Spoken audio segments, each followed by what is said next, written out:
All right, ladies and gentlemen, welcome back.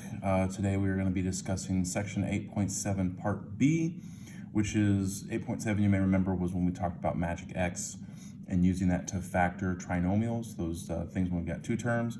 And now we're going to extend that to solving equations where we don't just do the factoring, but then we also then actually find the values for X.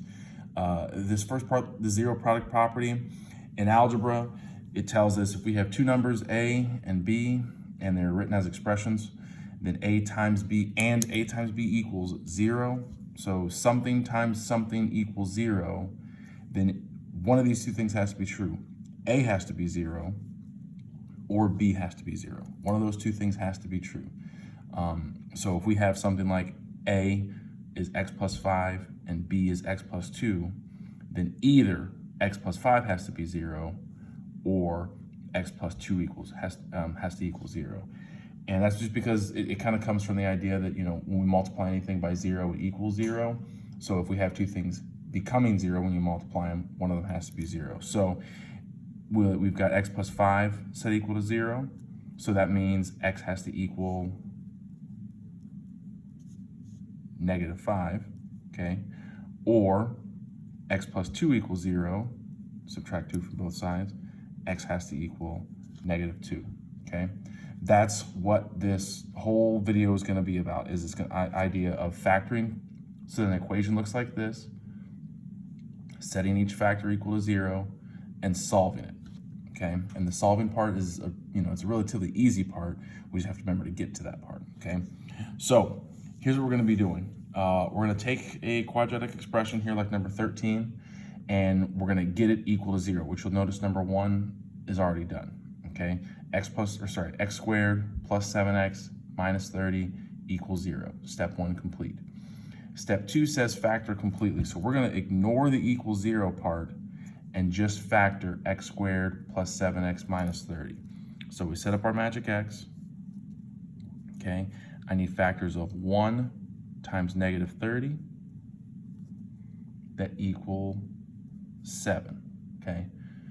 And my factors of -30, okay, are 1 and 30, 2, 15, 3, and 10, and that is it, okay? Now, my top number is negative, and my bottom number is positive, okay? So I need one of these to be positive. Sorry, I almost said odd or even. I need one of these to be positive, one of these to be negative.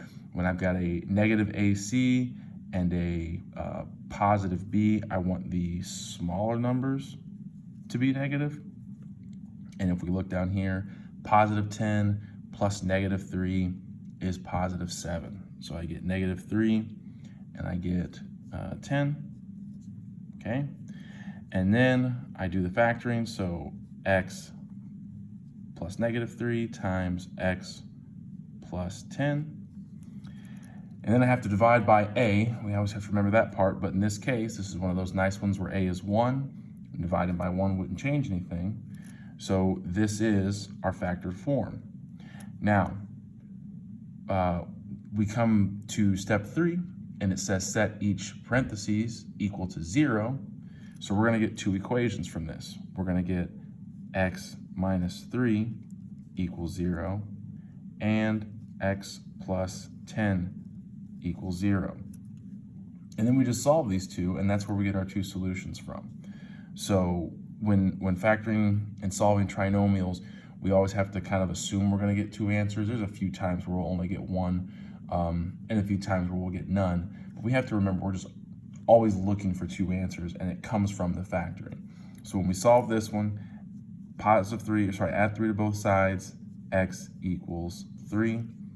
And then here, subtract 10 from both sides, x equals -10. Because 0 minus 3 is, 0 plus 3 is 3, and 0 minus 10 is -10, okay?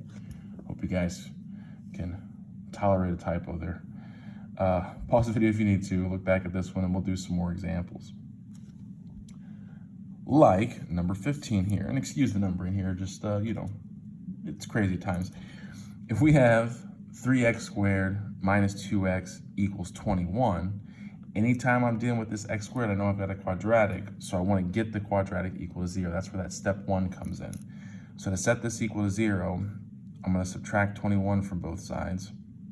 And 21 doesn't combine with the 3x squared, and it doesn't combine with the negative 2x, so it just becomes 3x squared minus 2x minus 21 equals 0. Okay? Once you've got that, now we're ready for step 2, factor completely. So we do our magic x. I'm gonna make this one a little bigger to give ourselves a little space.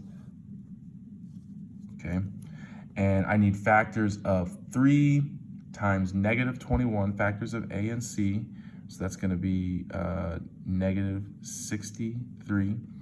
Factors of negative 63 that add up to b, negative 2.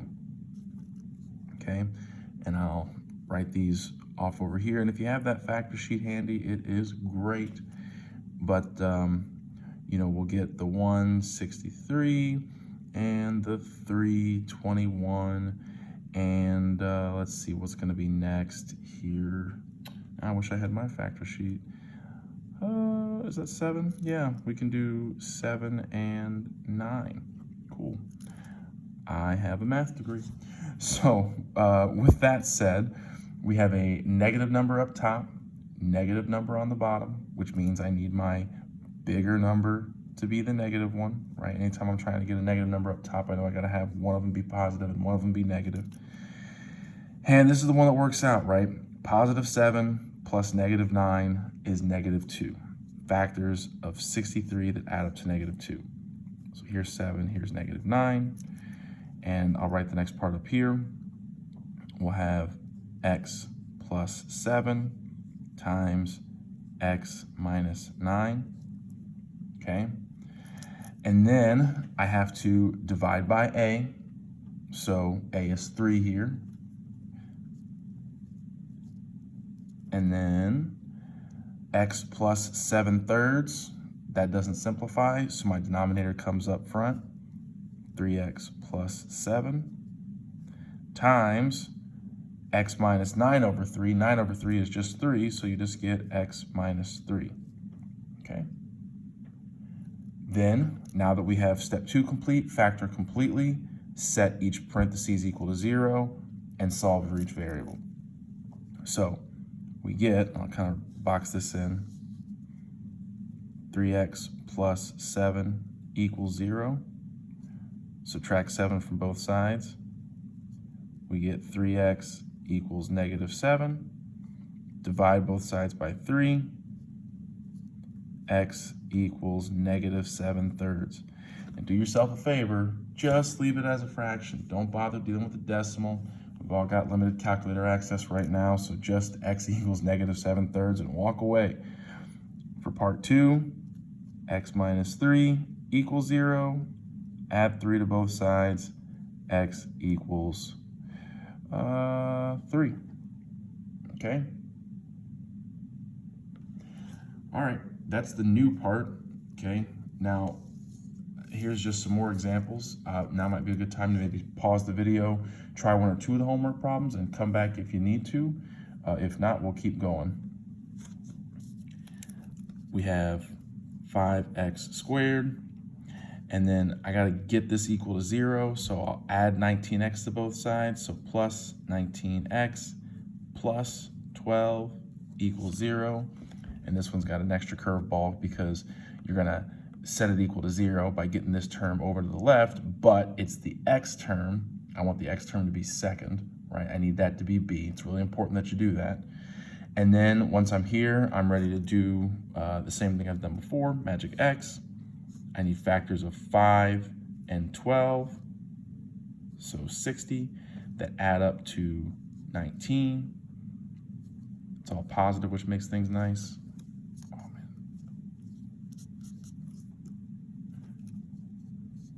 Oh, man. Let's see.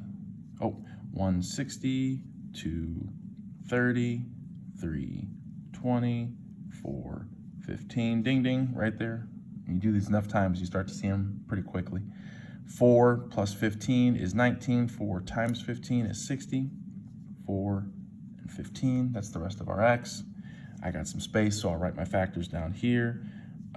Let's see, x plus 4 times x plus 15. Okay, good. It's always nice, like I said, when they're all positive. They're all positive. But then I have to remember I have to divide by 5. And x plus 4/5. 4/5 doesn't simplify, so we just bring the 5 up front, 5x plus 4. And the 15 over 5 does simplify. 15 divided by 5 is just 3, so we have another x plus 3 this time. And it's a little tight down there at the bottom, but we can see our factors, so now we're ready to solve. First one, 5x plus 4 equals 0, okay? This is the part people forget. So step 3 and 4, really critical. Set these factors equal to 0. Subtract 4 from both sides, minus 4, 5x equals negative 4. Divide by 5, x equals negative 4/5. And then finally, set the other factor equal to 0. X plus 3 equals 0. Subtract 3 from both sides, x equals negative 3. Okay? Again, great time to pause. Maybe try 18 out, see what you come up with on that, and then I'll give you the answer right away. Good, you made the right decision. You paused the video, right? You did it. 2x squared plus x minus 15 equals 0. Subtracting 15 from both sides so that we can set the quadratic equal to 0. Step number 1 complete. Magic x, so we can factor completely. 2 times negative 15 is negative 30. Any factors of negative 30 that add up to, tricky. Coefficient here is, you got it, number 1, okay? And I need factors of negative 30 that add up to 1. So 1, 30, 2, 15, 3, 10, 4 doesn't work, 5 and 6. Ooh, that's promising because I've got a negative number and a positive number, okay? So I want the bigger number to be positive. I need the smaller numbers to be negative. And looky there, negative 5 plus 6 is positive 1. Negative 5, 6, okay? Tight on space again, but I think we can do it. Let's go over here. No, we're good. We can do this. X minus 5, x plus 6. Yeah. And we divide by a, which is 2. So, yeah, this is going to be tight. Let's go below the line. Let's break all the rules. Think outside the box. Tell me you haven't missed a math pun in the last 6 weeks. You know you have. You know you have. We'll bring the 2 up front because 5 over 2 doesn't simplify. 2x minus 5. 6 over 2 is 3 again. We really like the 3's in this one. X plus 3, okay? Now, we've got that all done. Over here, set each factor. 2x minus 5 equals 0. Add 5 to both sides. 2x equals 5. X equals 5 divided by 2, or 5 halves, okay? And finally, x plus 3 equals 0. Subtract 3 from both sides. X equals negative 3, okay? Okay. In the grand scheme of things, this is one of the simpler sections. What I need you to take from this is these 4 steps, understanding that process, and then just practice factoring. You have 7 math teachers at your disposal right now, and we've all determined that the best way to learn factoring is to factor a couple hundred problems. So if you're still struggling, if you're still getting hung up, reach out to one of us. We're here to help, and we understand this can be challenging. But I also want you to understand that today the only thing we're adding is this little bit of solving at the end. We're asking you to do the same challenging factoring stuff you've been doing, getting better at every day, and now we want you to also solve some simple linear equations when you're done, okay? Reach out to us, keep working hard. We appreciate everything that you're doing, and we love you guys.